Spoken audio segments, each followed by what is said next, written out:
सबसे पहले हमारे सामने यहाँ पर है करंट इलेक्ट्रिसिटी। तो करंट इलेक्ट्रिसिटी क्या हुआ करता है, आपको सरल शब्दों में समझाऊंगा।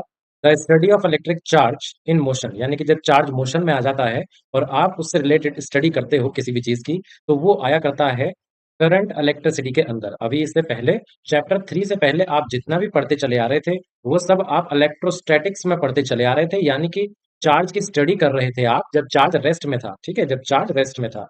लेकिन चैप्टर नंबर 3 ऑनवर्ड से आप लोग क्या पढ़ना शुरू कर देंगे, चैप्टर नंबर 3 जो कि आपका इलेक्ट्रिसिटी है, यहाँ से आप इलेक्ट्रिक चार्ज से रिलेटेड वो स्टडीज करना शुरू करोगे जो किस तरीके से है, मोशन में है, ना कि रेस्ट में है। तो इसी ब्रांच को ऑफ फिजिक्स क्या कहा जाता है, करंट इलेक्ट्रिसिटी कहा जाता है। तो ये हो गया हमारा यहाँ पर एक छोटा सा रिव्यू चैप्टर का। इसके बाद नेक्स्ट चीज है, यहाँ पर सबसे पहली टर्म जो आएगी वो है इलेक्ट्रिक करंट। इलेक्ट्रिक करंट को डिफाइन करने का तरीका बहुत ही ज्यादा आसान है। बल्कि मैं तो कहता हूँ कोई भी फिजिकल क्वांटिटी आ जाए उसको डिफाइन करने का तरीका बहुत आसान रहने वाला है। आपको सिर्फ एक बात याद रखनी है कि उसका फॉर्मूला क्या था। जैसा आप देख सकते हो, फॉर्मूला रहा करता है करंट का delta Q upon delta T. अगर आप इस डेल्टा टी को यहाँ पर 1 कर देंगे, तो आपको पता है कि आई किसके बराबर रह जाएगा, चार्ज के बराबर रह जाएगा। और ये कौन सा चार्ज है, चार्ज फ्लो कर रहा होगा। तो आप देखिए, आप इन्हीं दोनों चीजों को यूज करके कि टाइम हो गया 1 और चार्ज हो गया करंट के बराबर, इन्हीं चीजों को यूज करके आप करंट की डेफिनेशन लिख सकते हो। जैसे आपने यहाँ लिखा है कि भाई current can be defined as the amount of charge flowing, है ना, amount of charge flowing per unit time. यहाँ पर ये जो पर आया है, ये वाला वर्ड आया है, ये पर वर्ड होगा फ्रैक्शन के लिए यूज होता है। तो पहले आपने कहा कि भाई इलेक्ट्रिक करंट को हम चार्ज के टर्म्स में डिफाइन करना चाह रहे हैं, इस फ्रैक्शन के लिए आपने पर लिख दिया। और उसके बाद आपने डेनोमिनेटर की बात बता दी कि भाई टाइम कितना आप लेकर के चले हैं, आप यूनिट टाइम लेकर के चले हैं। तो वो चीजें आपने सब चीजें मेंशन कर दी डेफिनेशन के अंदर, और आपकी डेफिनेशन यहाँ पर कंप्लीट हो जाती है। अगर आप इसको नहीं भी लिखोगे इतने पार्ट को तो भी चलेगा। अब करंट की यहाँ पर अगर आप ऐसा यूनिट की बात करते हैं, तो ऐसा यूनिट हुआ करती है इसकी, क्या हुआ करती है, एम्पियर हुआ करती है, AMPERE। और सिंबल इसका हुआ करता है कैपिटल ए। आप इसके बाद डायमेंशनल फार्मूला की बात करते हैं, तो डायमेंशनल फार्मूला यहाँ पर ए सिंबल ही यूज करा जाता है ब्रैकेट के अंदर। इसके बाद ये एक किस तरीके की क्वांटिटी होती है, ये एक स्केलर क्वांटिटी हुआ करती है। दैट मीन्स यहाँ पर सिर्फ मैग्नीट्यूड हम डील करेंगे लेकिन डायरेक्शन डील नहीं करेंगे। अब आप सोच रहे होंगे कि सर करंट की तो डायरेक्शन भी होती है, तो ये फिजिकल क्वांटिटी जो है स्केलर क्वांटिटी क्यों है, वेक्टर क्वांटिटी क्यों नहीं है। तो देखिए, इसका आंसर है कि जब आप करंट को पढ़ते हैं तो भले ही उसमें एक डायरेक्शन आपको देखने को मिलती है, लेकिन यहाँ पर वो जो लॉज हैं, लॉ ऑफ वेक्टर एडिशन जो होते हैं, वो आप अप्लाई नहीं कर सकते जब आप इलेक्ट्रिक करंट की बात कर रहे हो। तो क्योंकि आप ये चीज को अप्लाई ही नहीं कर सकते, इसलिए इलेक्ट्रिक करंट को क्या रखा गया है, एक स्केलर क्वांटिटी रखा गया। नेक्स्ट देखिए, आपको यहाँ पर डिफाइन करना है 1 एम्पियर को, कि 1 एम्पियर क्या हुआ करता है। तो देखिए, मैं आप लोगों को ये बात बता दूं कि भाई इलेक्ट्रिक करंट की डेफिनेशन आए ये कोई जरूरी नहीं है। इलेक्ट्रिक करंट की जो यूनिट होती है, यानी कि एम्पियर, ये आपको डिफाइन करने को आ जाए बहुत चांसेस है ना, बहुत ज्यादा चांसेस है। तो आप एम्पियर या आप कह सकते हो 1 एम्पियर को कैसे डिफाइन करना है, तो उसके लिए भी बच्चों डेफिनेशन यहाँ भी जो है फॉर्मूले की हेल्प से ही आएगी। सबसे पहले तो आपने करंट का फॉर्मूला लिख लिया, इसके बाद आपको करंट कितना डिफाइन करना है, 1 एम्पियर, तो वो आ गया। और 1 एम्पियर ये तब हो सकता है जब चार्ज कितना आ जाएगा, 1 कूलम, और टाइम आ जाएगा यहाँ पर 1 सेकेंड। तो इस तरीके से आप यहाँ पर आने वाली इन तीनों चीजों का जो जिक्र है अपनी डेफिनेशन में कर दीजिए, आपकी डेफिनेशन यहाँ पर कंप्लीट हो जाएगी। तो 1 कूलम ऑफ चार्ज, देखिए आपने यहाँ पर सबसे पहले, देखिए सबसे पहले आपने यहाँ पर 1 कूलम की बात कर दी कि 1 coulomb of charge crosses an area in 1 second. अगर 1 सेकेंड में किसी वायर के एरिया से होकर के 1 कूलम चार्ज अगर क्या कर जाता है, फ्लो कर जाता है, देखिए 1 सेकेंड की भी बात आ गई, तब जो करंट फ्लो कर रहा होगा उस एरिया से, वायर के एरिया से, वो कितना हो जाएगा मेरे बच्चे, वो हो जाएगा 1 एम्पियर। और इस तरीके से यहाँ पर आपका जो तीसरी टर्म थी, इस तरीके से ये भी यूज हो जाती है और आपकी डेफिनेशन यहाँ कंप्लीट हो जाएगी। देखिए बच्चों, यहाँ पर नेक्स्ट चीज है हमारे पास में बैटरी। बैटरी का सिंबल आप लोग जानते हो कुछ इस तरीके का होता है, या फिर आप इस तरीके से भी बैटरी को बनाया करते हो। वैसे अगर हम एग्जैक्टली देखते हैं तो ये सेल का जो है सिंबल है यहाँ पर, और बैटरी का जो सिंबल है वो यही वाला है एग्जैक्टली। क्योंकि बैटरी को क्या कहा जाता है बच्चों, आप जानते होंगे, बैटरी को कॉम्बिनेशन ऑफ सेल्स कहा जाता है। जब आप सेल्स को कॉम्बिनेशन में ऐड कर देते हो, सीरीज में कॉम्बिनेशन में ऐड कर देते हो, तो वो वहां पर बैटरी बन जाया करती है। तो बैटरी क्या करती है भाई, काम क्या होता है इसका। तो बैटरी बच्चों एक ऐसा डिवाइस है जो मेंटेन करने का काम करता है। क्या चीज मेंटेन करता है बेटा, ये पोटेंशियल डिफरेंस मेंटेन करता है। या फिर आप कह सकते हो कि सर्किट के अंदर इलेक्ट्रिक करंट, अगर आपको इलेक्ट्रिक सर्किट में इलेक्ट्रिक करंट फ्लो कराते रहना है, तो आपको एक यहाँ पर डिवाइस कनेक्ट करना पड़ेगा जो इलेक्ट्रिक करंट के फ्लो को मेंटेन करता है, और वो डिवाइस होता है बेटा बैटरी। इसको सीरीज में, मतलब सीरीज में क्या, सर्किट में जो है इस तरीके से जो है यहाँ पर कनेक्ट कर दिया जाता है। मैं आपको बताता चलूँ यहाँ पर कि जो बड़ा टर्मिनल होता है यहाँ पर वो पॉजिटिव टर्मिनल कहलाता है, और जो छोटा टर्मिनल होता है वो नेगेटिव टर्मिनल कहलाता है। जो नेक्स्ट चीज है यहाँ पर हमारे सामने वो है ओम्स लॉ। ओम्स लॉ पढ़ते हैं। देखिए आप लोगों ने पहले भी ओम्स लॉ पढ़ रखा है कि जहाँ पर करंट इलेक्ट्रिक करंट जो है वोल्टेज के प्रोपोर्शनल होता है। साथ ही साथ कुछ कंडीशंस भी होती हैं यहाँ पर। तो कंडीशन क्या होती है भाई? कंडीशन देखिए यहाँ पर लिखी हुई भी है कि temperature and other physical conditions remain unchanged, यानी कि जो वायर है, जिस वायर में आप करंट फ्लो करा रहे हो, उस वायर का टेम्परेचर कांस्टेंट रहना चाहिए, चेंज नहीं होना चाहिए, और दूसरी फिजिकल कंडीशंस भी अनचेंज रहनी चाहिए। तभी आप कह पाएंगे कि current flowing through a conductor जो होगा वो डायरेक्टली प्रोपोर्शनल होगा टू द वोल्टेज जो आपने अप्लाई करा है दो एंड्स पर, है ना।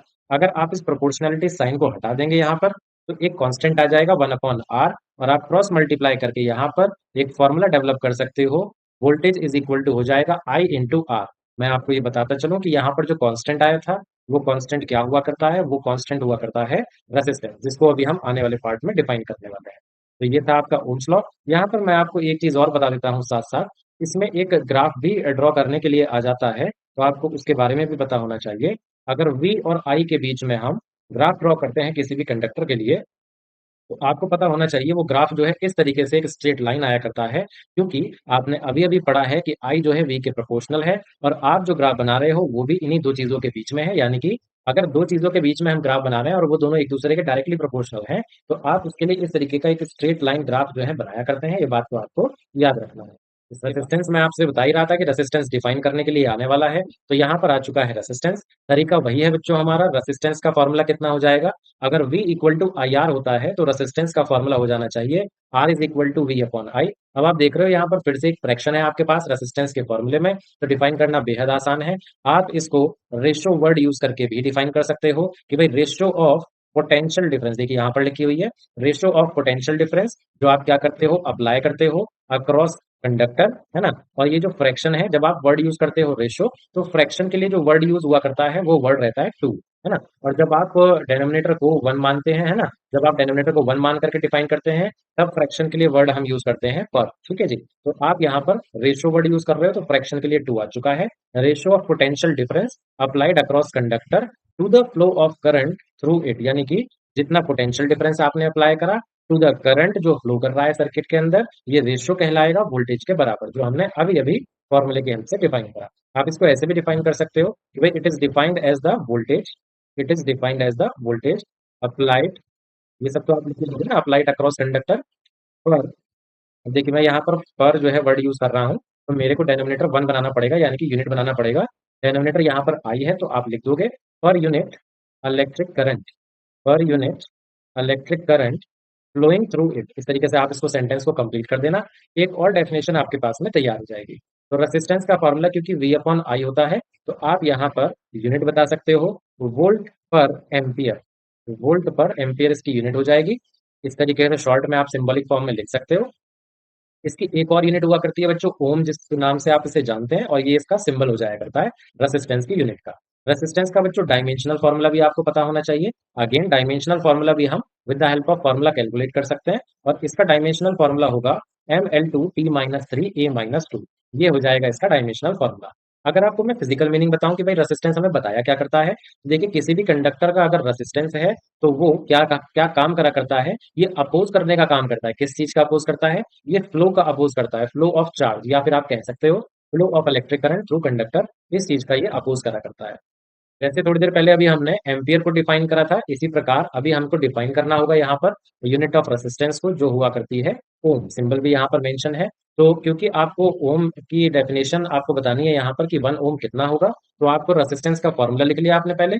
उसके बाद आपने रेसिस्टेंस लिखा कि भाई 1 ओम डिफाइन करना है हमें, तो पोटेंशियल डिफरेंस कितना हो जाएगा? 1 वोल्ट हो जाएगा, और करंट कितना हो जाएगा? 1 एम्पियर करंट हो जाएगा। तो आप अगेन इन चीजों का यूज कर लीजिए और आपकी डेफिनेशन कंप्लीट हो जाएगी। देखिए मैं समझा देता हूँ आपको कि when 1 volt of potential difference,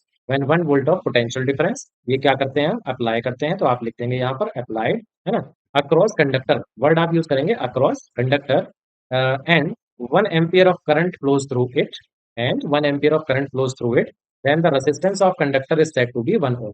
यानी कि जब किसी कंडक्टर पर 1 वोल्ट पोटेंशियल डिफरेंस अप्लाई करने पर 1 एम्पियर करंट फ्लो कर जाए, तो तब हम कह सकते हैं कि उस कंडक्टर का रेसिस्टेंस 1 ओम होगा।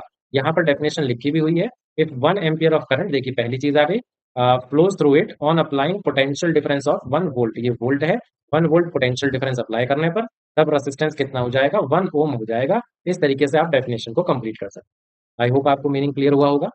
यहाँ पर कुछ फैक्टर्स हैं जिन फैक्टर्स पर रेसिस्टेंस डिपेंड करता है। तो सबसे पहले पहला फैक्टर डिस्कस करते हैं। पहला फैक्टर है यहाँ पर लेंथ। भाई मान लीजिए कोई आपके पास कंडक्टर है, कंडक्टर की लेंथ एल है ना, एक और दूसरा कंडक्टर है, उसकी लेंथ कितनी हो गई भाई यहाँ पर, मान लीजिए 12 हो गई। तो इनमें से किसका रेसिस्टेंस ज्यादा होगा, यहाँ रेसिस्टेंस होगा कम और यहाँ पर रेसिस्टेंस होगा ज्यादा, क्योंकि आप जानते हैं कि रेसिस्टेंस जो है लेंथ के डायरेक्टली प्रोपोर्शनल होता है। इसी प्रकार area of cross section of conductor, इस पर भी डिपेंड करता है रेसिस्टेंस, इसके डायरेक्टली नहीं इनवर्सली प्रोपोर्शनल रहता है। यानी कि आपके पास सपोज करिए दो वायर हैं, एक है कम क्रॉस सेक्शन की और एक है ज्यादा क्रॉस सेक्शन की, तो यहाँ पर रेसिस्टेंस ज्यादा होगा और यहाँ पर रेसिस्टेंस कम होगा। सीधी सी बात है भाई, एरिया यहाँ पर क्या है, ज्यादा है और यहाँ पर एरिया क्या है, कम है, और चीजें इनवर्सली प्रोपोर्शनल है तो उल्टा होना है, तो इसलिए रेसिस्टेंस यहाँ पर डिक्रीज हो रहा है। तीसरा वाला फैक्टर यहाँ पर क्या है बच्चों, नेचर ऑफ मटेरियल। यानी कि आप नेचर ऑफ मटेरियल का मतलब है, मान लीजिए आपके पास दो वायर है, ठीक है, एक वायर ये रही और दूसरी वायर ये रही, ये वाली वायर कॉपर की है, ये वाली एल्यूमिनियम की है, और दोनों की लेंथ और एरिया ऑफ क्रॉस सेक्शन बराबर है। तब भी क्या होगा, इन दोनों का जो रेसिस्टेंस होगा वो एक दूसरे से बिल्कुल अलग होगा, डिफरेंट होगा, चेंज होगा रेसिस्टेंस में, क्योंकि यहाँ पर आपने मटेरियल बदल दिया। जब आप मटेरियल बदल देते हैं तब आप ये चीज को कहते हैं कि नेचर ऑफ मटेरियल पर डिपेंडेंसी आना। अगर आपने मटेरियल का नेचर बदल दिया तो रेसिस्टेंस भी बदल जाएगा। उसके बाद एक और फैक्टर हुआ करता है यहाँ पर, और वो है बच्चों टेम्परेचर। अब टेम्परेचर के सामने कुछ नहीं लिख रहा है, इसका मतलब मैंने जानबूझ के नहीं लिखा था। यहाँ पर आप टेम्परेचर को इस तरीके से तीन चीजों के लिए बताते हो कि तीन चीजों पर डिपेंडेंसी है ना, और तीनों चीजों पर अलग अलग डिपेंडेंसी यहाँ देखने को मिलती है। अब देखो पहली चीज क्या है, कंडक्टर। टेम्परेचर अगर आप बढ़ाओगे तो रेसिस्टेंस जो है बढ़ेगा। इस तरीके से आप अगर कंडक्टर के लिए लिखना चाहो तो लिख सकते हो। अगर इसका टेम्परेचर बढ़ाते हो तब भी रेसिस्टेंस बढ़ता है, लेकिन ये मार्जिनली बढ़ता है। ये क्या बढ़ता है, मार्जिनली बढ़ता है, यानी कि बहुत कम, बहुत कम बढ़ता है ना। मतलब आप टेम्परेचर अच्छा खासा बढ़ाओगे ना, तब भी रेसिस्टेंस में बहुत मामूली सा चेंज आएगा। सेमीकंडक्टर के लिए आपको याद रखना है, टेम्परेचर अगर बढ़ता है तो रेसिस्टेंस यहाँ पर घटना शुरू हो जाता है। अभी आगे जैसे जैसे पढ़ेंगे हम, मैं आपको इनको एकदम डिटेल में यहाँ पर समझा दूंगा कि किस तरीके से ये चीजें बढ़ और घट रही हैं। नेक्स्ट जो चीज आई है हमारे पास यहाँ पर वो है रेसिस्टिविटी। रेसिस्टिविटी बच्चों देखो, आप लोगों ने दो फैक्टर्स अभी अभी पढ़े हैं। एक पहला कि रेसिस्टेंस जो है लेंथ पर डायरेक्टली डिपेंडेंट होता है, और रेसिस्टेंस जो है एरिया से इनवर्सली प्रोपोर्शनल रहता है। तो आर आप जो है, जब आप इन दोनों को एक साथ लिखोगे तो आप इस प्रकार से ये रिलेशनशिप लिख सकते हो। अब अगर ऐसे आप लिख दोगे तो प्रोपोर्शनैलिटी हटा करके भी लिख सकते हो भाई। प्रोपोर्शनैलिटी साइन जब आप हटाओगे तो एक कांस्टेंट आएगा, और वो कांस्टेंट यहाँ पर क्या है, रो, इसे हम बुलाया करते हैं, ROU, रो। और ये इसका मतलब क्या हुआ करता है, इसका मतलब हुआ करता है रेसिस्टिविटी। यही चीज जो चीज है ये रेसिस्टिविटी है। तो देखिए सबसे पहली बात तो ये कि यहाँ पर आपको एक रेसिस्टेंस का फॉर्मूला मिल गया है ना। अब इसी फॉर्मूले से आप रेसिस्टिविटी का भी फॉर्मूला बना सकते हो, क्योंकि ऑब्वियस सी बात है हमें डिफाइन करना है तो फॉर्मूला चाहिए। तो रेसिस्टिविटी का फॉर्मूला इस तरीके से आ गया, rho is equal to R A upon L. पहले मैं यहाँ पर एसआई यूनिट भी थोड़ा डिस्कस कर देता हूँ। एसआई यूनिट इसकी आ जाएगी ओम मीटर। ये भी आप फॉर्मूले की हेल्प से कैलकुलेट कर सकते हो, और डायमेंशनल फॉर्मूला भी आप यहाँ पर फॉर्मूले की हेल्प से ही कैलकुलेट कर सकते हो बहुत इजीली, जैसे मैंने अभी रेसिस्टेंस का आपको बताया। तो अब इसको डिफाइन करने का तरीका सीख लेते हैं। तो भाई रो यहाँ पर किसके बराबर है, रो जो है यहाँ पर RA/L के बराबर है। ठीक है, यही तो चीज पढ़ी ना आपने। तो अब यहाँ पर आप देख रहे हो तीन चीजें आ रही हैं।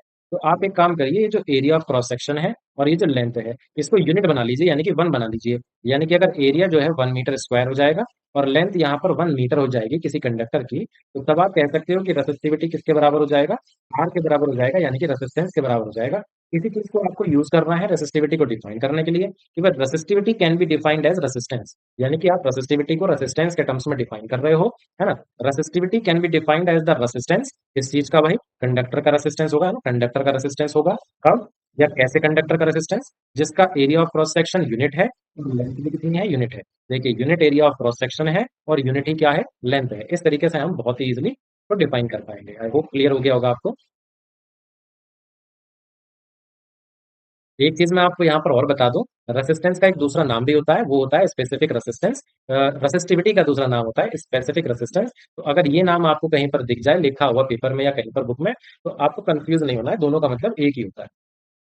नेक्स्ट यहाँ पर हमारे पास टॉपिक आया है current density. Current density is equal to हो जाएगा I/A। ये फॉर्मूला हुआ करता है करंट डेंसिटी का। अगेन आपको फॉर्मूला यूज करना है डेफिनेशन बताने के लिए। तो आप देखो कितना इजीली यहाँ पर डिफाइन कर सकते हो। अगर आप एरिया को कितना कह देते हो, 1 कह देते हो, तो करंट डेंसिटी किसके बराबर हो जाएगा, आई के बराबर हो जाएगा, है ना। तो आप इसको डिफाइन करने के लिए कैसे यूज कर सकते हो, देखो एक डेफिनेशन तो मैंने यहाँ लिख रखी है, बट आपको वही रटी रटाई बात समझ में आए या ना आए, तो मैं देखिए आपको यहाँ पर बताता हूँ किस तरीके से आप डेफिनेशन बना सकते हो।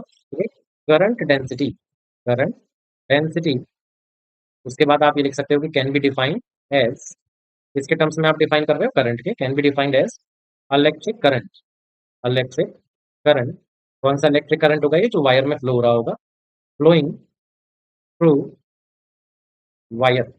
अब आपको यहाँ पर एक चीज का ध्यान रखना है, ये वायर से तो फ्लो हो रहा होगा, लेकिन एक चीज यहाँ पर आपको ऐड करनी है, and normally to its cross section, यानी कि जो वायर का क्रॉस सेक्शन है, जो करंट फ्लो होनी चाहिए ना, वो वायर के क्रॉस सेक्शन के नॉर्मली होनी चाहिए, यानी कि परपेंडिकुलरली होनी चाहिए, है ना। पर पर मतलब फ्रैक्शन के लिए आपने पर वर्ड यूज किया है, unit area of cross section, area of cross section, तो ये आपने per unit area of cross section लिख दिया, यानी कि ये वाली कंडीशन यूज करनी दोनों, और आपने डिफाइन कर दिया इस तरीके से करंट डेंसिटी को। तो रटने की कोई जरूरत नहीं है, आप अपने आप से डेफिनेशन बनाइए, वो चीजें पर्टिकुलर चीजें आ जानी चाहिए आपकी डेफिनेशन में, और आपकी डेफिनेशन करेक्ट मान ली जाती है। ठीक है, तो ध्यान रखिएगा। आपको देखिए यहाँ पर एक फिगर भी दिख रही होगी जो ड्रॉ हो रखी है, यहाँ पर देखिए आप एरिया ऑफ क्रॉस सेक्शन जो है करंट के परपेंडिकुलर है, तो यानी कि यहाँ पर आप क्या फॉर्मूला लगा सकते हो, J equal to I upon ए, ये फॉर्मूला लगा सकते हो। लेकिन आप यहाँ पर देखिए करंट जो फ्लो कर रही है ना, वो इस तरीके से फ्लो कर रही है कि area of cross section current की डायरेक्शन के परपेंडिकुलर नहीं आ रहा, बल्कि आप यहाँ देख रहे होंगे ये करंट की डायरेक्शन हो गई, ठीक है। और एरिया वेक्टर जो है ना यहाँ पर ये इस तरीके से हो जाएगा, एरिया वेक्टर यहाँ पर करंट के साथ में कुछ एंगल बना रहा है थीटा। तो अब आप चेक करिए, इस वाले केस में एरिया वेक्टर कहाँ था, करंट की डायरेक्शन में था। इस वाले केस में जो है एरिया वेक्टर करंट की डायरेक्शन से अलग है, लेकिन आप इस एरिया वेक्टर के क्या कर सकते हो, कंपोनेंट कर सकते हो। तो इस एरिया वेक्टर का जो कंपोनेंट करंट की डायरेक्शन में आ जाएगा वो होगा ए कॉस थीटा, आप जानते हो ये कंपोनेंट करना। तो यहाँ पर दूसरा वाला जो केस है, यहाँ पर फॉर्मूला पता है कितना हो जाएगा, J is equal to I upon A cos theta हो जाएगा। या फिर आप इसको, देखिए ये तो फॉर्मूला बन ही गया है, लेकिन आप करंट अगर लिखना चाहो यहाँ से, तो करंट को आप कुछ इस तरीके से लिख सकते हो। अब आप देख रहे हो यहाँ पर कि जे ए कॉस थीटा आ रहा है, तो आप इसको एक काम कर सकते हो कि जे डॉट ए, इस प्रकार से भी आप करंट का फॉर्मूला एक बना सकते हैं वेक्टर फॉर्म, हो सकता है आपके काम आ जाए। तो यहाँ पर देखिए कुछ चीजें रह गई हैं जो डिस्कस करनी है। पहली चीज है एसआई यूनिट, तो एसआई यूनिट अगेन आप फॉर्मूले की हेल्प से कर लोगे पता, एम्पियर अपॉन मीटर स्क्वायर, यानी कि एम्पियर पर मीटर स्क्वायर आ जाएगी इसकी एसआई यूनिट। और डायमेंशनल फॉर्मूला भी जो है हम यहाँ पर जो मेन अपना फॉर्मूला है उसी से कैलकुलेट कर सकते हैं, और वो आ जाएगा ए एल माइनस टू, इस तरीके से यहाँ पर उसमें फॉर्मूला दिया गया। अब एक इंपॉर्टेंट चीज यहाँ पर रह गई है बच्चों, और वो है ये चीज कि भाई इलेक्ट्रिक करंट तो स्केलर क्वांटिटी भले से होता है, लेकिन यहाँ पर याद रखना है आपको कि करंट डेंसिटी एक वेक्टर क्वांटिटी हुआ करती है। अब अगर वेक्टर क्वांटिटी होती है तो देखिए डायरेक्शन क्या होगी, आप वैसे भी यहाँ देख रहे हैं ना, जे के ऊपर हमने वेक्टर लगा रखा था। अगर ये वेक्टर क्वांटिटी है तो इसकी डायरेक्शन क्या होगी बच्चों, बच्चों जे वेक्टर की जो डायरेक्शन होगी वो होगी एरिया वेक्टर की डायरेक्शन में, है ना। और एरिया वेक्टर किधर होगा, जिस डायरेक्शन में आप करंट लेकर के चल रहे हो उसी डायरेक्शन का एरिया वेक्टर आप याद रखना, वो एरिया वेक्टर आपको बता देगा जे वेक्टर की डायरेक्शन। तो आप आसान शब्दों में सिंपली आप ये कह सकते हो कि भाई करंट डेंसिटी जो है, जिस डायरेक्शन में करंट फ्लो कर रही है उसी डायरेक्शन में करंट डेंसिटी की डायरेक्शन होगी। अब देखिए यहाँ पर कुछ और टर्म्स आ गई हैं, कंडक्टेंस। अब ये जो वर्ड है कंडक्टेंस, ये आपको बिल्कुल ऐसा लग रहा होगा जैसे आपने ये वाली चीज पढ़ी थी रेसिस्टेंस, तो बोलने में एक जैसा है, तो यहाँ पर इनके बीच में कुछ ना कुछ रिलेशन भी है। रेसिस्टेंस को आप आर से डिनोट करते हो, कंडक्टेंस को आप जी से डिनोट करते हो। इसका डेफिनेशन क्या होती है बच्चों, याद रखना आप लोग, कंडक्टेंस जो होता है रेसिस्टेंस का रेसिप्रोकल होता है। तो ये फॉर्मूला भी बन गया आपका, और ये डेफिनेशन के लिए आपको हेल्प भी कर देगा। तो सीधे सीधे आप लिख पाओगे कि भाई reciprocal of resistance of conductor, G से डिनोट कर रहे हैं, ये ध्यान रखिएगा। अच्छा, कंडक्टेंस का काम क्या होता है, देखिए रेसिस्टेंस का काम होता था अपोज करना, oppose flow of current, oppose flow of current, ये काम हुआ करता था बेटा इलेक्ट्रिक करंट का फ्लो जो होता है उसका अपोज करना। ये काम रहा करता था भाई, किस चीज का रहा करता था ये काम, रेसिस्टेंस का रहा करता था। तो क्योंकि कंडक्टेंस जो है रेसिप्रोकल है, तो उसका ठीक उल्टा काम करेगा, यानी कि ये अलाउ करेगा इलेक्ट्रिक करंट को कि भाई आप जो है आराम से आइए और फ्लो करके जाइए। ठीक है, आई होप आप समझ गए होंगे यहाँ पर। अब इसकी यूनिट क्या हो जाएगी, यहाँ पर जी की यूनिट हो जाएगी ओम इनवर्स, ओम इन्वर्स हो जाएगी, या फिर इस तरीके से भी आप जो है इसको लिख सकते हो। ऐसे ही आप डायमेंशनल फॉर्मूला भी क्या कर दीजिए, पलट दीजिए, रेसिस्टेंस का जो होता था उसको पलट दीजिए, तो जो पावर पॉजिटिव होती थी वो नेगेटिव हो जाएगी, और जो नेगेटिव होती थी वो पॉजिटिव हो जाएगी। डायमेंशनल फॉर्मूला भी आ गया, सारी चीजें आपने यहाँ पर पढ़ ली। नेक्स्ट चीज़ है हमारे पास में कंडक्टिविटी। कंडक्टिविटी देखिए बिल्कुल उसी तरीके से आप कह सकते हो कि भाई रेसिस्टिविटी हमने पढ़ा था, है ना? रेसिस्टिविटी हमने पढ़ा था। तो जैसे रेसिस्टिविटी हुआ करता है, वैसे ही बोलने में कंडक्टिविटी लग रहा है, लेकिन ये दोनों जो है ना, एक-दूसरे के इनवर्सली प्रोपोर्शनल होते हैं या फिर आप बिल्कुल कंडक्टेंस की तरह कह सकते हो कि भाई कंडक्टिविटी देखिए कंडक्टिविटी को सिग्मा से डिनोट करते हैं और रेसिस्टिविटी को रो से। तो आप कह सकते हो कि भाई कंडक्टिविटी जो है रेसिस्टिविटी का रेसिप्रोकल होता है और आप डेफिनेशन इस तरीके से लिख देना। यूनिट की अगर बात करेंगे हम एसआई यूनिट की, एसआई यूनिट भाई रेसिस्टिविटी की हुआ करती है देखिए ओम मीटर, तो यहाँ हो जाएगी ओम इनवर्स मीटर इनवर्स। देखिए आप लोग याद रखना साइमन करके जो है एक यूनिट हुआ करती है रेसिस्टिविटी की, तो यहाँ पर अगर आप कंडक्टिविटी की बात कर रहे हो तो ये हो जाएगी साइमन इनवर्स। इस तरीके से ये एक और यूनिट मिल जाएगी आपको कंडक्टिविटी। नेक्स्ट देखिए आपके सामने यहाँ पर आ चुका है वेक्टर फॉर्म। आप लोगों ने जो फॉर्म पहले पढ़ी थी तो वो कौन सी फॉर्म हुआ करती थी? इसको भी याद रखिएगा आप, स्केलर फॉर्म हुआ करती थी। तो स्केलर फॉर्म इस तरीके से हो जाएगी v equal to I R, जो आप पहले से पढ़ते चले आ रहे हो। अब वेक्टर फॉर्म होगी तो सीधी सी बात है कि फॉर्मूले के अंदर कुछ वेक्टर चीजें आने वाली हैं। वो वेक्टर चीजें क्या आ जाएंगी? j equal to sigma E. पहले तो आपको ये पता होना चाहिए कि ये जो है वेक्टर फॉर्म हुआ करती है ओम्स लॉ। अब यहाँ पर अगर j वेक्टर की बात करी जाए तो ये हुआ करता है electric current density. Electric current density हुआ करता है। सिग्मा आपने पढ़ा अभी अभी थोड़ी देर पहले, ये कंडक्टिविटी को हम कहा करते हैं, सिग्मा से डिनोट करते हैं। और ई क्या है यहाँ पर? ई यहाँ पर इलेक्ट्रिक फील्ड है जो आप चैप्टर 1 से पढ़ते चले आ रहे हो। तो इस तरीके से ये वेक्टर फॉर्म हुआ करती है ओम्स लॉ की, ये याद रखना। देखिए भाई नेक्स्ट चीज क्या आने वाली है यहाँ पर, मैकेनिज्म को हम पढ़ेंगे of flow of charge in conductor. अब पूरा मैकेनिज्म तो हम यहाँ पर नहीं पढ़ने वाले हैं, तो कुछ टर्म्स हैं जो हम यहाँ पर पढ़ने वाले हैं। ये एक दूसरे मतलब ये कॉपी हो गया था तो इसको आप इग्नोर कर देना, ये कुछ नहीं है। तो रिलैक्सेशन टाइम क्या हुआ करता है, या मैं आपको और थोड़ा सा प्रॉपरली बताऊं तो मेन रिलैक्सेशन टाइम क्या हुआ करता है, इसको समझते हैं। इसको समझने के लिए मैं एक फिगर ड्रॉ कर लेता हूँ। आपको यहाँ पर एक कंडक्टर दिख रहा होगा बच्चों। कंडक्टर ये जो है आप मान करके चलिएगा कि आपने जो है इस कंडक्टर को एक बैटरी से कनेक्ट कर दिया है और यहाँ पर आपको प्लस करके ये सिंबल दिख रहे होंगे बच्चों, ये आयंस के सिंबल है, पॉजिटिवली चार्ज आयंस के सिंबल है। तो ये पॉजिटिवली चार्ज आयन कहाँ से आ गए यहाँ पर? देखो बच्चों कंडक्टर होता है तो कंडक्टर के अंदर फ्री इलेक्ट्रॉन्स भी होते हैं, आप लोगों को पता है। फ्री इलेक्ट्रॉन्स अगर आपको मिल रहे हैं तो तभी मिल रहे होंगे जब एटम से वो अलग हो गए होंगे। एटम से जब फ्री इलेक्ट्रॉन अलग हो जाता है तो एटम जो है आयन की फॉर्मेशन करता है, वही आयंस आपको यहाँ पर पॉजिटिव सिंबल के द्वारा दिखाए गए हैं। अब जब आप बैटरी से कनेक्ट कर देते हो किसी भी कंडक्टर को, तो जो फ्री इलेक्ट्रॉन्स है देखिए, ये जो ई माइनस करके मैं यहाँ दिखा रहा हूँ, ये फ्री इलेक्ट्रॉन्स हैं। तो ये फ्री इलेक्ट्रॉन्स पर क्या होता है, इलेक्ट्रिक फोर्स लगती है। आपको पता है इलेक्ट्रिक फोर्स किधर लगेगी? पॉजिटिव टर्मिनल की तरफ जो है इलेक्ट्रिक फोर्स जो है इलेक्ट्रॉन्स पर लगना स्टार्ट हो जाएगी। तो इस तरीके से आपने वो फोर्स की डायरेक्शन को दिखा दिया। अब क्योंकि इलेक्ट्रॉन्स पर इस डायरेक्शन में फोर्स लग रही होगी, तो सामने उनके इलेक्ट्रॉन्स के सामने आयंस भी आएंगे कभी ना कभी। तो ये इलेक्ट्रॉन्स क्या करेंगे, कभी कभी ट्रेवल करते करते जो है इलेक्ट्रॉन्स आयंस को हिट करेंगे। जब ये आयंस को हिट करेंगे ना, तो इनकी वेलोसिटी क्या हो जाएगी? जीरो हो जाएगी। लेकिन फोर्स तो इन पर अभी भी लग रही है, तो क्योंकि फोर्स अभी भी लग रही है तो इनकी जो वेलोसिटी है दोबारा से इंक्रीज होना स्टार्ट हो जाएगी और फिर ये वेलोसिटी अच्छी खासी गेन कर लेंगे और फिर दोबारा से क्या होगा, इनका कोलाइजन हो जाएगा दूसरे वाले आयन से। तो ये जो कोलाइजन हो रहे हैं इन्हीं के बीच में, कोलाइजन के बीच में या कोलाइजन से रिलेटेड ही आपको जो है चीजें यहाँ पर डेफिनेशन में लिखनी है, तो ध्यान रखिए। इस तरीके से अगर दो कोई आयंस हैं और एक इलेक्ट्रॉन पहले यहाँ पर हिट करता है, उसके बाद इसका कोलाइजन होता है इस जगह पर जाकर दूसरे वाले आयन के साथ। तो देखिए इन दो कोलाइजंस के बाद में, इन दो कोलाइजंस के बीच में, तो दो कोलाइजंस कौन से कोलाइजन है? ये सक्सेसिव कोलाइजन, सक्सेसिव कोलाइजन है, यानी कि लगातार होने वाले कोलाइजंस। लगातार होने वाले कोलाइजंस के बीच में मिड में जो टाइम लगता है, जो टाइम लगता है किसको? इलेक्ट्रॉन को। इसी चीज को आप क्या कहते हो? इसी चीज को आप रिलैक्सेशन टाइम कहते हो।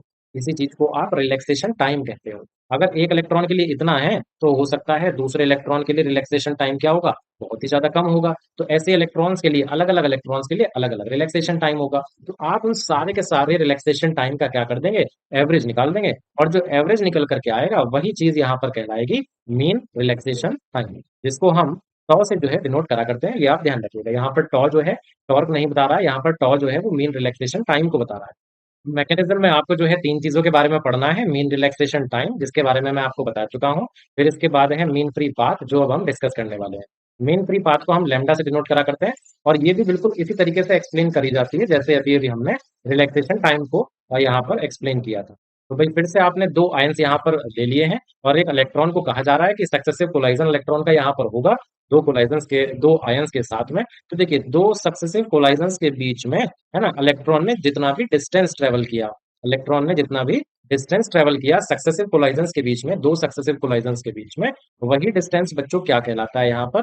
वही डिस्टेंस यहाँ पर फ्री पाथ कहलाता है। अब वही बात है कि किसी इलेक्ट्रॉन के लिए क्या होगा, ये फ्री पाथ कम होगा और किसी इलेक्ट्रॉन के लिए जो फ्री पाथ है वो ज्यादा हो जाएगा। तो आप क्या करोगे, different electrons different free path, तो आप सारे के सारे जो फ्री पाथ है उनका एवरेज कर लोगे और एवरेज करने पर जो आपको मिलेगा उसको कहा जाएगा मीन फ्री पाथ, जिसको हम यहाँ पर लैम्डा से डिनोट कर रहे हैं। इसके बाद देखिए लास्ट टर्म जो आती है वो है ड्रिफ्ट वेलोसिटी। मैकेनिज्म के अंदर हमें इन तीन डेफिनेशन पर ही फोकस रखना है। तो ड्रिफ्ट वेलोसिटी को बच्चों हम डिनोट करा करते हैं बीडी से, और ये क्या हुआ करती है देखिए समझिए। अब मान लीजिए कि आयंस, फिर से आयंस का ही खेल है। एक इलेक्ट्रॉन आया और आकर के यहाँ इस इलेक्ट्रॉन पर हिट करता है, फर्स्ट इलेक्ट्रॉन पर। इसके बाद second electron ion, second ion, first ion और सेकंड आयन। इसके बाद ये इलेक्ट्रॉन क्या करेगा, इस पर दोबारा से फोर्स लगेगी और ये दोबारा वेलोसिटी गेन करना शुरू करेगा। ठीक है, तो वेलोसिटी गेन करेगा और फिर यहाँ पर दूसरे वाले आयन से जाकर के टकराएगा और टकराने के बाद फिर दोबारा जो है वेलोसिटी को गेन करना शुरू कर देगा। तो आप देख रहे हो विद इंस्टेंट ऑफ टाइम क्या हो रहा है, ये जो वेलोसिटी है ना इलेक्ट्रॉन्स की, ये बार बार चेंज हो रही है। तो अलग अलग इलेक्ट्रॉन्स है ना, डिफरेंट इलेक्ट्रॉन्स डिफरेंट वेलोसिटी के साथ ट्रेवल कर रहे होंगे। तो आपने क्या कहा, आपने कहा कि भाई इलेक्ट्रॉन्स की जो वेलोसिटी है कंडक्टर में, उसको बताने के लिए हम एक एवरेज ले लेते हैं। तो एक एवरेज ले लिया इन्होंने वेलोसिटी का, जिस जिस एवरेज वेलोसिटी को आप कहते हो कि भाई इस एवरेज वेलोसिटी से जो इलेक्ट्रॉन्स होंगे वो क्या करेंगे, कंडक्टर में, इलेक्ट्रॉन्स क्या करेंगे, कंडक्टर में ड्रिफ्ट करेंगे। अब ये ड्रिफ्ट का क्या मतलब होता है, ड्रिफ्ट का मतलब होता है धकेलना। ये चीज आपने थोड़ी देर पहले अभी पढ़ी भी थी कि भाई इलेक्ट्रॉन्स पर क्या है, भाई जबरदस्ती उनको इधर की तरफ जो है ना फोर्सफुली धकेला जा रहा है। तो ये इलेक्ट्रॉन्स को जो धकेलना हो गया, इसी चीज को आप कहते हो ड्रिफ्ट। इसी चीज को आप ड्रिफ्ट यहाँ पर कहते हो। एक मिनट, हाँ जी, इसी चीज को आप ड्रिफ्ट कहते हो। तो आप इस तरीके से समझ जाइए कि एवरेज वेलोसिटी जिससे इलेक्ट्रॉन्स कंडक्टर में ट्रेवल करते हैं या ड्रिफ्ट करते हैं, उसी एवरेज वेलोसिटी को आप क्या कह रहे हो, यहाँ पर ड्रिफ्ट वेलोसिटी कह रहे हो। थोड़ा सा इंपॉर्टेंट कंसेप्ट है यहाँ पर, तो आप इसको ध्यान दे करके चलिएगा। वीडी से हम इसे जो है डिनोट करते हैं। तो यहाँ पर एक चीज मैं आप लोगों को बताऊं, देखिए साथ ही साथ आप ये टॉपिक भी पढ़ते चलिए कि भाई क्या रिलेशन हुआ करता है करंट और ड्रिफ्ट वेलोसिटी के बीच में। बहुत ही इंपॉर्टेंट डेरिवेशन है ये, लेकिन हम यहाँ पर सिर्फ रिजल्ट डिस्कस करेंगे। तो रिजल्ट क्या होता है उस डेरिवेशन का, रिजल्ट हुआ करता है I is equal to N A V D E, है ना। यहाँ पर ये चार चीजें हैं और इधर आ गया करंट, पांच चीजें इस रिलेशन में रहा करती हैं। I तो आप जानते हो इलेक्ट्रिक करंट होगा। एन यहाँ पर क्या है बेटा, इलेक्ट्रॉन डेंसिटी है, ये इलेक्ट्रॉन डेंसिटी है, यानी कि कितने नंबर ऑफ इलेक्ट्रॉन्स हैं पर यूनिट वॉल्यूम में। इस चीज को कहा जाता है इलेक्ट्रॉन डेंसिटी। तो वीवी को क्या कहा जाएगा यहाँ पर, ड्रिफ्ट वेलोसिटी कहा जाएगा, ये तो हमने अभी डिस्कस किया। ई यहाँ पर क्या है, इलेक्ट्रॉनिक चार्ज का मैग्नीट्यूड है या इलेक्ट्रॉन के चार्ज का मैग्नीट्यूड है, जिसकी वैल्यू आप जानते हो 1.6 पावर माइनस 19 रहा करती है। तो ये अब नेक्स्ट यहाँ पर चीज आ गई है हमारे सामने, रेसिस्टिविटी। और रेसिस्टिविटी इस बार हमें जो है इलेक्ट्रॉन डेंसिटी और रिलैक्सेशन टाइम इनके टर्म्स में यहाँ पर डिस्कस करनी है। तो आपको मैं एक फॉर्मूला बता रहा हूँ, ये फॉर्मूला बहुत ही ज्यादा इंपॉर्टेंट है, इसको याद रखना। देखो ये रेसिस्टिविटी का फॉर्मूला आया है जो इलेक्ट्रॉन डेंसिटी और रिलैक्सेशन टाइम के टर्म्स में है। कहाँ पर है भाई, ये रही आपके सामने इलेक्ट्रॉन डेंसिटी और इधर दूसरी तरफ है यहाँ पर रिलैक्सेशन टाइम। ठीक है जी, तो आप इसके बेसिस पर बहुत सारे क्वेश्चंस के यहाँ पर आंसर दोगे। साथ ही साथ मैं आपको ये भी बता दूं, देखिए आपने ये भी तो पढ़ा था ना कि रेसिस्टेंस इतना हुआ करता है। तो अगर आप ये रेसिस्टिविटी की वैल्यू पुट कर दोगे m upon n E square टॉ एल अपॉन ए, तो ये यहाँ पर रेसिस्टेंस का देखिए एक और फॉर्मूला आपके सामने बन गया। और ये फॉर्मूला रेसिस्टेंस का आया है इलेक्ट्रॉन डेंसिटी और रिलैक्सेशन टर्म्स के हिसाब से। तो अलग अलग फॉर्मूले को अलग अलग आंसर देने के लिए यूज करा जाता है, फिजिक्स में फॉर्मूला ही सब कुछ है बच्चों। ठीक है, अब यहाँ पर कुछ चीजें आ रही हैं, मैं आपको उनके बारे में बता देता हूँ। जो आपको यहाँ पर फॉर्मूले के अंदर मास दिख रहा है, मतलब एम दिख रहा है, ये मास हुआ करता है बच्चों, किसका मास है, ये फ्री इलेक्ट्रॉन का मास है। एन आपको मैंने थोड़ी देर पहले अभी बताया कि इलेक्ट्रॉन डेंसिटी है। ये भी मैंने आपको बताया भी कि इलेक्ट्रॉन पर जितना चार्ज है उसका मैग्नीट्यूड है यहाँ पर ये। और टॉ हमारा हो जाएगा ये रिलैक्सेशन टाइम। आप यहाँ पर देख रहे हो कि जो डेंसिटी है, सॉरी नहीं, सॉरी डेंसिटी नहीं, रेसिस्टिविटी जो है वो करंट डेंसिटी और साथ, सॉरी करंट डेंसिटी नहीं, इलेक्ट्रॉन डेंसिटी, और साथ ही साथ ये रिलैक्सेशन टाइम डेंसिटी, क्या बोल रहा हूँ, जो डेंसिटी, जो रेसिस्टिविटी हुआ करती है वो इनवर्सली प्रोपोर्शनल होती है इलेक्ट्रॉन डेंसिटी के। और रेसिस्टिविटी यहाँ पर आप देख सकते हो फॉर्मूले से, रिलैक्सेशन टाइम की भी इनवर्सली प्रोपोर्शनल होती है। अब ये फिर से चीज आएगी जहां पर हम इसकी हेल्प से बहुत सारे आंसर्स देने वाले हैं। नेक्स्ट टॉपिक देखिए आपके सामने यहाँ पर आ गया है, टेम्परेचर डिपेंडेंस ऑफ रेसिस्टिविटी। तो यहाँ पर सबसे पहले आप मेटल्स के बारे में डिस्कस कर रहे हो रेसिस्टिविटी को।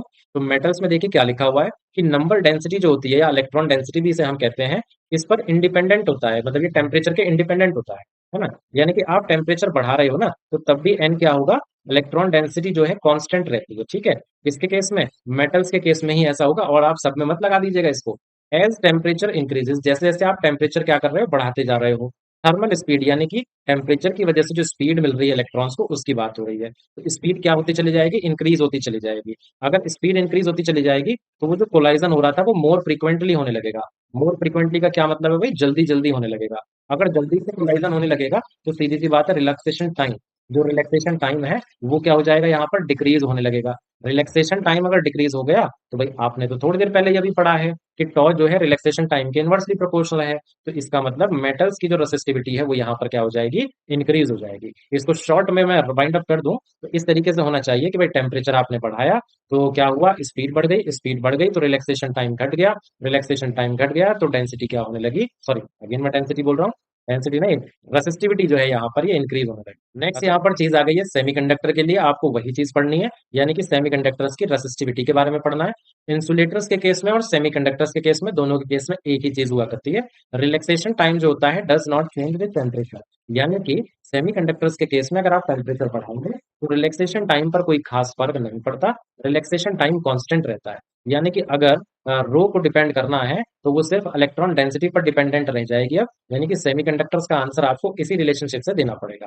The number density of electrons increases, लेकिन नंबर डेंसिटी क्या हो रही है? इंक्रीज हो रही है ना, एक्सपोनेंशियली इंक्रीज होती है जैसे जैसे टेम्परेचर बढ़ता है। कंसिक्वेंटली कंडक्टिविटी इंक्रीजेस, या फिर आप कह सकते हो resistivity decreases exponentially with temperature. मैं आपको इसको शॉर्ट में समझाता हूँ। टेम्परेचर आपने बढ़ाया, सेमीकंडक्टर की इलेक्ट्रॉन डेंसिटी बढ़ गई, जो रो है वो इलेक्ट्रॉन डेंसिटी के इनवर्सली प्रोपोर्शनल है, तो रो क्या हो जाएगा? यहाँ पर घट जाएगा। और जब घटेगा तो एक्सपोनेंशियली घटेगा। एक्सपोनेंशियली इस तरीके से होता है, देखो ऐसे ग्राफ आपने कई बार ड्रॉ करे होंगे, तो इसी ग्राफ को एक्सपोनेंशियल ग्राफ यहाँ पर कहा जाता है। ये नेक्स्ट यहाँ पर आपके सामने है वेरिएशन ऑफ रेसिस्टिविटी। रेसिस्टिविटी की वेरिएशन मतलब आपको ग्राफिकली मेंशन करना होगा कि टेम्परेचर के साथ रेसिस्टिविटी किस तरीके से चेंज हो रही है। तो देखिए यहाँ पर आपके सामने तीन ग्राफ है। ये वाला ग्राफ है आपके सामने मेटल्स के लिए, मेटल्स के लिए। ये वाला ग्राफ है आपके सामने अलॉय के लिए। और ये वाला ग्राफ आपके सामने जो दे रखा है ये है सेमीकंडक्टर के लिए। तो आपने पढ़ा भाई टेम्परेचर बढ़ाने पर रेसिस्टिविटी बढ़ती है, आपने पढ़ा टेम्परेचर घटाने पर रेसिस्टिविटी बढ़ती है, या फिर इसका उल्टा भी कह सकते हो कि टेम्परेचर बढ़ाने पर रेसिस्टिविटी जो है वो घट जाएगी। तो देखिए आपको इसीलिए यहाँ पर एक्सपोनेंशियली डिक्रीजिंग कर्व यहाँ पर मिल रहा है, लेकिन यहाँ पर आपको एक्सपोनेंशियली इंक्रीजिंग कर्व आपको मिल रहा है, क्योंकि मेटल्स के केस में रेसिस्टिविटी बढ़ रही थी, सेमीकंडक्टर्स के केस में रेसिस्टिविटी घट रही थी। अलॉयज का केस हमने डिस्कस नहीं करा, ये मैं आपको थोड़ा सा बता देता हूँ यहाँ पर। देखिए रेसिस्टिविटी जो है अलॉयज की बढ़ेगी तो, लेकिन बहुत ही कम मात्रा में, है ना। यानी कि अगर आप टेम्परेचर अच्छा खासा इंक्रीज करोगे तब भी रेसिस्टिविटी के अंदर बहुत थोड़ा ही आपको चेंज देखने को मिलेगा। इसीलिए ग्राफ जो है ना ऊपर की तरफ तो जा रहा है, लेकिन बहुत ही ज्यादा धीरे धीरे जा रहा है। ऊपर की तरफ जो डायरेक्शन है इसकी इंक्रीज होने की वो कम है ना। तो इस तरीके से आप कह सकते हो कि टेम्परेचर का अलॉयज पर कोई खास फर्क नहीं पड़ता, बढ़ेगा रेसिस्टिविटी लेकिन बहुत धीरे धीरे। तो तीनों ग्राफ आपके इंपॉर्टेंट है, एक बार ये आपके तीनों ग्राफ 3 मार्क में पूछ लिए गए थे एक क्वेश्चन बना करके। नेक्स्ट जो आपको यहाँ पर पढ़ना है वो है टेम्परेचर कोफिशिएंट ऑफ रेसिस्टिविटी। देखिए टेम्परेचर कोफिशिएंट ऑफ रेसिस्टिविटी को कैसे आप डिफाइन कर सकते हो? इसको आप ऐसे डिफाइन कर सकते हो, rho 2 is equal to rho 1 1 plus alpha delta T. ये फॉर्मूला देखिए आप पहली बात यूज कर सकते हैं अल्फा को डिफाइन करने के लिए। ये रेसिस्टिविटी के टर्म्स में है, बिल्कुल ऐसे ही आप रेसिस्टेंस के टर्म्स में भी बना सकते हो फॉर्मूला को। बस रेसिस्टिविटी की जगह क्या आ जाएगा? रेसिस्टेंस आ जाएगा और फॉर्मूला रेसिस्टेंस में कन्वर्ट हो गया। That's it. यहाँ पर ये जो आप देख रहे होंगे अल्फा है, ये अल्फा क्या चीज है? यही टेम्परेचर कॉफिशिएंट है। अगर आप रेसिस्टिविटी का फॉर्मूला लिख रहे हो तो टेम्परेचर कॉफिशिएंट हो जाएगा रेसिस्टिविटी का, अगर आप रेसिस्टेंस का फॉर्मूला लिख रहे हो तो टेम्परेचर कॉफिशिएंट हो जाएगा रेसिस्टेंस का। तो क्योंकि हम यहाँ पर रेसिस्टिविटी के बारे में बात कर रहे हैं तो उसी फॉर्मूले को यूज करेंगे। आप अगर यहाँ पर थोड़ा सा इस फॉर्मूले को रीअरेंज करके लिखोगे तो कुछ इस तरीके से ये फॉर्मूला आपके सामने आएगा।